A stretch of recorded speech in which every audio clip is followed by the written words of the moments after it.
Boa tarde, pessoal, tudo bem? Nossa aula de hoje é uma aula de geografia. Tá lá na apostila do primeiro bimestre, na página 284, Formação da população brasileira. Você sabe qual é a origem da população brasileira? Quais povos contribuíram para a formação atual da população do Brasil? Então é sobre isso que nós vamos ver nessa aula.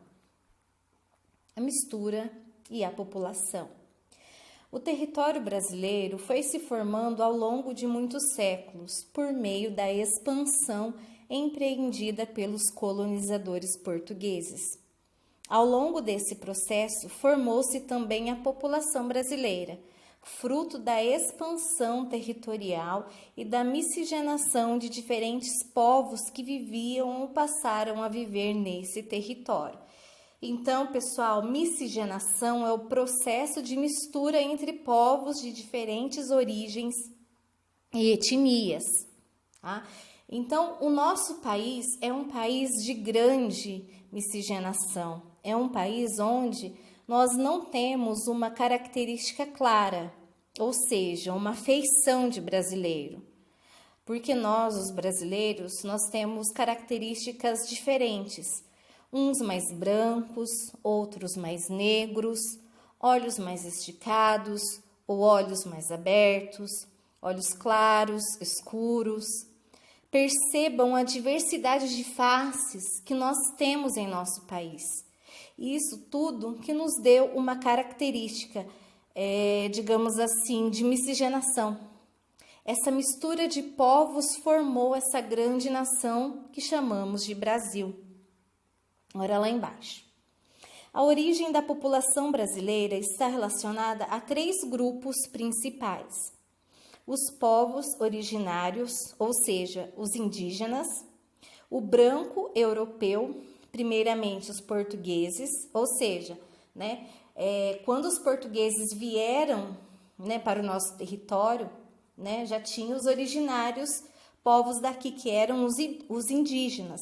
Então, a mistura do branco europeu, dos portugueses, com os indígenas e os africanos escravizados, povos que se miscigenaram entre si e também com outros povos, ou seja, todos esses povos se misturaram, tá? Todas essas raízes étnicas, esses povos, eles acabaram sendo a primeira forma de miscigenação que deu origem à mestiçagem, que deu origem ao mulato, que é a mistura do branco com o negro, deu origem ao caboclo, que é o índio, a mistura do índio com o branco. Temos também o cafuzo, que é a mistura do índio com o negro, entre outras. Todas essas misturas, essa miscigenação primária que nós tivemos no Brasil, acabou dando todas essas caras e cores que nós temos em nosso território.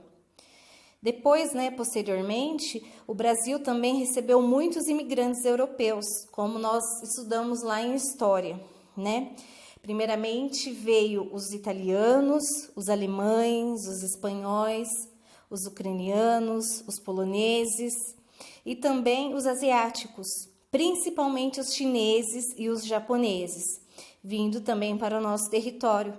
E assim continuava a nossa mistura, continuava essa mestiçagem, de povos aí. Por isso temos essa grande variedade de caras e cores do nosso Brasil. Próxima página, 285. Os povos originários. Quando os portugueses colonizadores chegaram às terras que formariam o território brasileiro, em 1500, diversos povos já ocupavam essas terras, os povos originários, geralmente denominados indígenas. Então, pessoal, lembra, nós estudamos já em história que quando os portugueses eles chegaram aqui no nosso território já estava tomado pelos indígenas, por esses povos originários.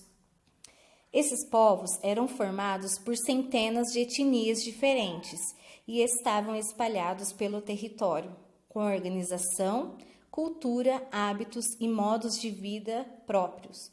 Então, essa cultura indígena era completamente diferente da cultura portuguesa, da cultura europeia, né?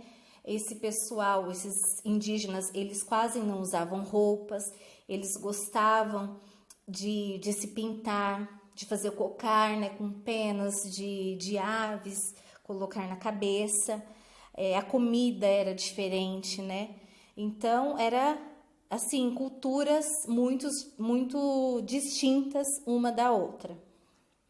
Em geral, os diferentes povos indígenas cultivavam uma relação bastante próxima à natureza, vivendo da caça, pesca, coleta de frutos e raízes e da agricultura.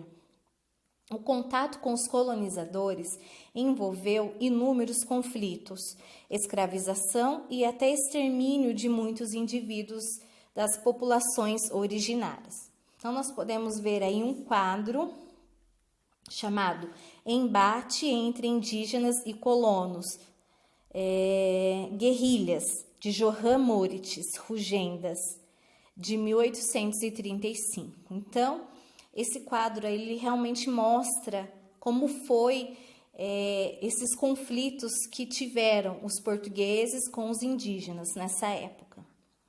Segundo a Fundação Nacional do Índio, FUNAI, no ano de 1500, a população indígena totalizava mais de 3 milhões de indivíduos, ou seja, eram muitos indígenas. Em 2010, ano do censo do Instituto Brasileiro de Geografia e Estatística, o IBGE, esse número caiu muito e era de aproximadamente de 817 mil habitantes. Olha a diferença, de 3 milhões caiu para 817 mil habitantes. Próxima página, 286. Os portugueses colonizadores. Os portugueses aportaram nas terras que hoje formam o Brasil, com o objetivo de conquistar territórios e explorá-los economicamente. Ou seja, então eles vieram com o objetivo de explorar para ganhar dinheiro aqui no nosso território, no nosso Brasil. Com o passar dos anos, houve miscigenação entre os portugueses, os povos originários, os indígenas, e os africanos, como nós vimos lá na página 284. Os hábitos, a cultura, os costumes e o modo de vida de forma geral foram sendo transformados pelas influências mútuas das diferentes culturas. Então, nós, os brasileiros, nós temos influência da cultura europeia, da cultura africana e da cultura indígena, nos nossos costumes. A colonização portuguesa envolveu o extermínio e a dominação de muitos povos originários, além da devastação da natureza para atender aos objetivos dos colonizadores, que estiveram relacionados à exploração do pau-brasil e ao cultivo da cana-de-açúcar, em um primeiro momento da colonização. Então, pessoal, isso também nós vimos nas aulas de história. Então, eles fizeram uma devastação da natureza aqui no Brasil para o cultivo da cana-de-açúcar, e também a exploração do pau-brasil. Então, temos aí abaixo uma foto do município de Porto Seguro, na Bahia. Então, acredita-se que os portugueses desembarcaram no que hoje é o município de Porto Seguro, na Bahia. Na fotografia, marco da chegada dos portugueses em Porto Seguro, Bahia, de 2016, essa foto. Próxima página, 287. Os africanos escravizados. Os povos africanos, trazidos à força pelos colonizadores portugueses e por eles escravizados, são uma das matrizes étnicas da população brasileira. Os povos africanos eram trazidos de diferentes regiões da África e pertenciam a diferentes grupos. A viagem para o Brasil era realizada nos chamados navios negreiros, em condições subhumanas. Então, o que quer dizer condições subhumanas? Então, eles eram muito maltratados durante essa viagem. A comida deles eram praticamente somente milho cozido, milho seco cozido com um pouquinho de água. Então era só isso. E também quando eles estavam ali no navio, eles não tinham espaço para poder se locomover tranquilamente. Então eles ficaram amontoados. E alguns, quando tinham alguma doença, essa doença era espalhada facilmente, né, nesse navio, né? Porque um vivia, né, ali em contato com o outro constantemente. Então, muitos deles morreram durante a viagem e até tinham que conviver ali com o cadáver daquela pessoa morta ali entre eles, tá? E quando algum deles se rebelava contra ali um europeu, eles amarravam esse negro, cortavam a sua pele e naquele corte eles passavam vinagre com pimenta, né? E ameaçava esse negro que se ele se rebelasse de novo contra eles, contra os brancos, eles tornariam a fazer e seria até pior, né? Então eles tinham medo e ficavam pacíficos. Quando chegavam essas pessoas, elas eram vendidas e compradas como mercadoria, sendo entregue a seus proprietários, os quais as direcionavam para o trabalho em lavouras, minas de metais preciosos, afazeres domésticos e entre outros. Então, quando chegava aqui no Brasil, eles eram vendidos como qualquer outra mercadoria, né, a alto preço. O Brasil foi um dos últimos países do mundo a abolir a escravidão. Mesmo após sua libertação, os ex-escravizados passaram por muitas dificuldades para conseguir se estabelecer, dificuldades essas refletidas ainda hoje entre a população afrodescendente. Lembrando, pessoal, que a abolição da escravatura foi em 13 de maio de 1888, através da Lei Áurea, assinada pela princesa Isabel. Então, pessoal, esse negro, quando teve a abolição da escravatura e eles deixaram de ser escravos, eles ficaram sem ter para onde ir, eles ficaram sem amparo. O Estado não deu acolhida para esse negro, não deu emprego, não deu segurança. Esses negros tiveram que se refugiar nos morros das principais cidades. Os principais comerciantes das cidades daquela época, eles não queriam dar emprego ao negro, pois para eles era uma afronta. Então eles pensavam assim, eles tinham dinheiro e até alguns dias atrás o negro era sua propriedade e agora ele ia ter que dar emprego para ele e ainda ter que pagar salário. Isso era inadmissível, né? Esse povo, eles não aceitavam que os negros eram pessoas agora livres, né? Então, esses negros, eles foram expulsos, indo parar nos morros, dando origem às primeiras favelas do Brasil. Esse negro, ele ficava pedindo esmolas também nos grandes centros das cidades. E alguns cometiam alguns pequenos furtos, pois eles também precisavam sobreviver de alguma maneira.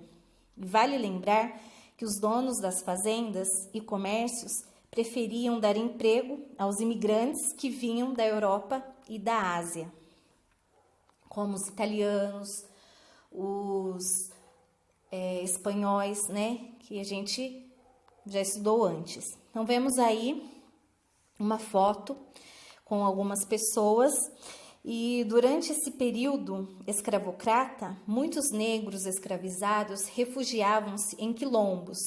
Lembrando que os quilombos são aqueles locais de refúgio de escravos africanos e afrodescendentes em todo o continente americano. Atualmente, as comunidades quilombolas são comunidades tradicionais que ocupam áreas de antigos quilombos e preservam a cultura e a memória de seus antepassados. Na fotografia, moradores da comunidade quilombola Maria Romana, no município de Cabo Frio, no Rio de Janeiro, em 2017. Próxima página, 288, para saber mais. Herança cultural. O Brasil apresenta uma rica diversidade cultural, grande parte dela herdada dos diferentes grupos que formaram a população brasileira. Leia a seguir alguns aspectos do legado cultural herdado dos grupos formadores. Indígenas. Hábitos como dormir em redes e banhar-se regularmente. Herança linguística, como a adoção de muitas palavras no português brasileiro, como arara, capim, araçá, açaí, jacaré, entre outras. Africanos. São muitas referências na cultura, como a prática da capoeira e de danças como o frevo. A religiosidade dos africanos também influenciou toda uma prática religiosa de matriz africana, além de diversas referências culinárias. Portugueses colonizadores. A adoção e desenvolvimento do idioma falado no Brasil. O cristianismo católico. Algumas festas típicas, como a festa junina, em homenagem a São João. Outros povos imigrantes. Diversos elementos presentes na cultura e nos hábitos alimentares, como a massa dos italianos e o sushi dos japoneses, por exemplo. Então, o Brasil, ele tem uma grande herança cultural, né, que veio através desses povos imigrantes. Atividades para a sala. Número 1. Como teve início o processo de formação da população brasileira? Então, aqui com as palavras de vocês vão explicar como foi esse processo, né? Como se iniciou. Lembrando que isso nós vimos lá na página 284. Número 2. A relação entre os portugueses e os povos originários foi pacífica? Como esse processo se desenvolveu? Então, houve algum conflito quando os portugueses chegaram aqui no território brasileiro? Ou foi tudo numa boa, com amizade? Como, que foi essa relação entre os portugueses e os indígenas? Próxima página, 289. Outros povos na formação da população brasileira. Entre os anos de 1870 e 1950, muitos imigrantes chegaram ao Brasil vindo de diversas partes do mundo. Lembrando que imigrante é aquela pessoa que passa a viver em um país que não é o seu país de origem. Eram eles italianos, alemães, espanhóis, ucranianos, portugueses, japoneses, sírios, libaneses, entre muitas outras nacionalidades. A vinda desses imigrantes foi incentivada pelo governo brasileiro, especialmente após a libertação dos escravizados em 1888. Então, pessoal, lembra que nós comentamos que os donos de fazendas e os comerciantes, eles preferiam os imigrantes para trabalharem ali para eles, ao invés dos escravizados africanos, né? Então, por isso que foi incentivada a vinda desses imigrantes para o Brasil. Os imigrantes desse período deixavam seus países de origem motivados por crises, guerras e dificuldades econômicas e vinham em busca de melhores condições de vida e de trabalho. As pessoas que migraram para o Brasil trouxeram consigo elementos da cultura, das técnicas de trabalho e do modo de vida de seus países. Esses elementos mesclaram-se ou influenciaram em alguma medida a cultura brasileira, passando a fazer parte dela. Então, vemos aí abaixo uma foto, do carnaval com a seguinte legenda: o carnaval, uma das maiores festas do Brasil, tem sua origem em hábitos e festejos europeus. Na fotografia, desfile de escola de samba no Sambódromo de Marquês da Sapucaí, na cidade do Rio de Janeiro, em 2016. Próxima página 290. Diversidade e respeito. Uma das principais marcas na formação da população brasileira é a miscigenação dos povos que estiveram na base dessa construção ao longo do tempo. No Brasil, esse processo ocorre desde a chegada dos portugueses em 1500, como nós vimos lá na página 284. A miscigenação de brancos europeus, negros africanos, povos originários, os povos indígenas e os demais imigrantes deu origem ao diverso povo brasileiro. Então, essa mistura de raças, que deu origem ao nosso povo. Então, podemos ver aí nas fotografias a seguir como que nós somos uma grande mistura, uma grande miscigenação. A miscigenação contribuiu não apenas para a mistura de povos, mas também para a reunião de culturas, línguas, hábitos e modos de vida. Como vimos em outros anos, nossos hábitos alimentares e de higiene e nosso vocabulário, por exemplo, tem muitas referências indígenas. Então, pessoal, nós temos essas culturas, esses hábitos, de todos esses povos que formaram o nosso povo brasileiro. Próxima página. Página 291. A pluralidade do povo brasileiro é uma afirmação da diversidade e das diferenças entre as pessoas. Somos diferentes uns dos outros e devemos respeitar e conviver com todas essas diferenças. Então, ninguém é igual a ninguém, pessoal? Então, temos que respeitar e saber que cada um tem o seu diferencial, pois somos diferentes. Atividades para casa. Número 1. Encontre as palavras a seguir no diagrama. Então, vocês vão procurar essas palavras aí do quadro no diagrama abaixo. Africanos, colonizador, cultura, diversidade, imigrantes, indígena, miscigenação e portugueses. Página 292, número 2. Qual foi o papel da miscigenação para a formação da população brasileira? Então, qual foi o papel dessa mistura de raças para a formação da população brasileira? Lembrando que vocês podem responder com as palavras de vocês. 3. Preencha as lacunas a seguir com as palavras do quadro e complete o diagrama. Africanos, originários, cultura, costumes e imigrantes. Diferentes povos estiveram na formação da população brasileira. Entre eles, os povos escravizados e os povos.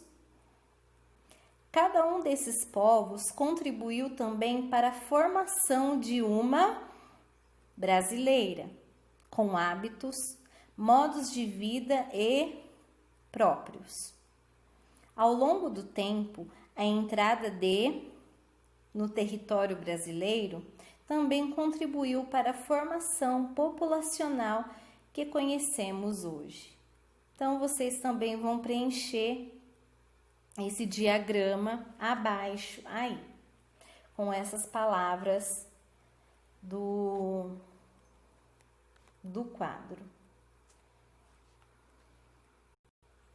Próxima página 293. Número 1. Ligue cada uma das imagens à sua frase correspondente, que descreve exemplos da diversidade cultural brasileira. Então, vocês vão ler cada uma dessas frases e ligar a imagem correspondente, ok? Página 294, cartografia. Você sabe para que servem os pontos cardeais e as direções? Os pontos cardeais podem nos auxiliar, por exemplo, a saber a localização ou a direção de um bairro em nosso município, ou onde foi instalado um novo parque de diversões. Então, pessoal, os pontos cardeais, eles são elementos de orientação e localização na cartografia, visto que se relacionam com a posição do Sol. O Sol nasce no mesmo lado do horizonte e se põe ao lado oposto. Por isso, esses lados estabelecem os pontos cardeais. E os pontos cardeais são norte, sul, leste e oeste. Existem instrumentos que nos auxiliam a localizar os pontos cardeais, como a bússola. No entanto, existe uma forma mais simples de determinar aproximadamente as direções norte, sul, leste e oeste, por meio da observação do Sol. Veja a ilustração a seguir.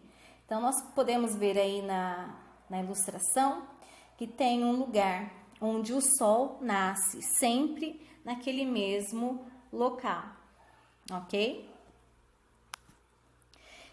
Então, na outra página, aí na página 295, vamos continuar. Para encontrar as demais direções cardeais, devemos observar, primeiramente, a posição do Sol ao amanhecer, em relação ao local em que estamos. Depois, é preciso nos posicionar com o braço direito voltado para a direção leste, que nem o menininho está aí no desenho, região em que o Sol nasceu. O braço esquerdo, apontado para outra direção, estará indicando a direção oeste. Desse modo, teremos à nossa frente a direção norte e atrás de nós a direção sul. Veja a ilustração. Então, pessoal, sempre no braço direito aí do menininho, né, temos o leste, que é onde o Sol nasce. À frente dele, a direção norte, à esquerda dele, a direção oeste e atrás dele, a direção sul, tá? Então, número 1, observe a ilustração acima e responda. Letra A. O que está na direção norte em relação ao observador, ao menino, na ilustração? Então, o que está na direção norte dele? Vocês vão observar e escrever aí. Letra B. O que está ao sul em relação ao observador? Então, vocês vão colocar o que está ao sul aí do menininho. Letra C.